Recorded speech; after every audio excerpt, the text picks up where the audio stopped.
was a big difference between the performances. Yeah. What changed?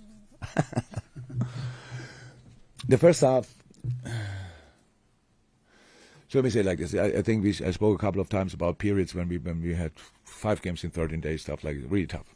Now we had 11 days off. We trained 5 days of these 11 days, and we lacked rhythm. So it's not. I don't complain about it. It's our fault, but it's really tricky. But the other team had the same situation. They had rhythm because it's pretty important that they have a good start, and we had the opposite of a good start. We lost. We put ourselves under pressure in the first. With the first ball, pretty much. They had corners, throw-ins, blah, blah, blah. And then we were kind of in a rush. We had football moments. They were all right without creating properly, but they were all right, but not enough. Then we played long balls when we should have played between the lines and the other way around as well. So it was not good. Half-time, we had 2 or 3 situations we could show the boys how it should look. And helped a little bit with the position change of the front three. But in general, we showed them where the spaces are where we could play, and how important it is that we really push up to win the balls back high. And now the start in the second half was our start. It's the other way around. And if in a moment we find rhythm, we are strong. I have to say that looks then really, really good. But without rhythm, probably nobody's strong, but we as well. So we should start games better. But it's anyway. It's about 98 minutes, interestingly. Today is really, it's about to win the games in the end. And as long as you stay in the game, pretty much everything what happens in the game is allowed. It's not you don't have to perform 98 minutes on an absolute top level. That's pretty rare. And today, step by step, we found a way in the game and won it.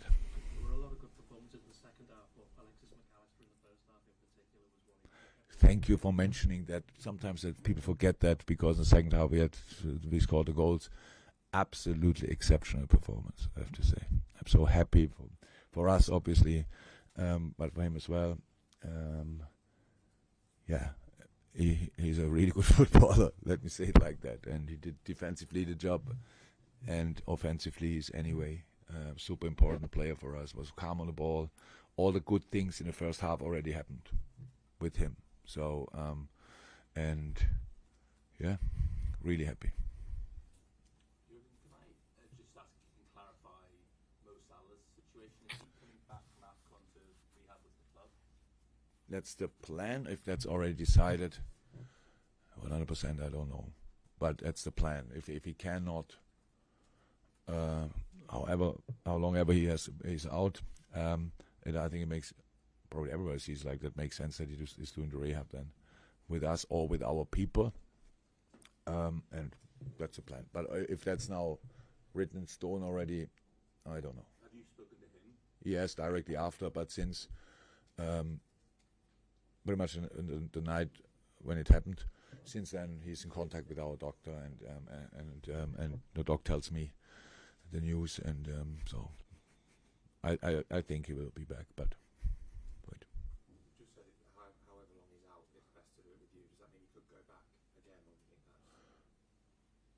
I'm not a medic.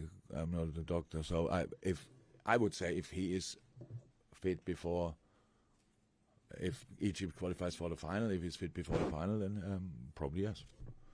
Why not?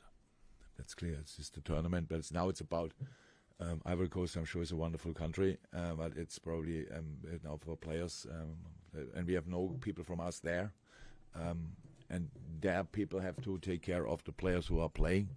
So let's see.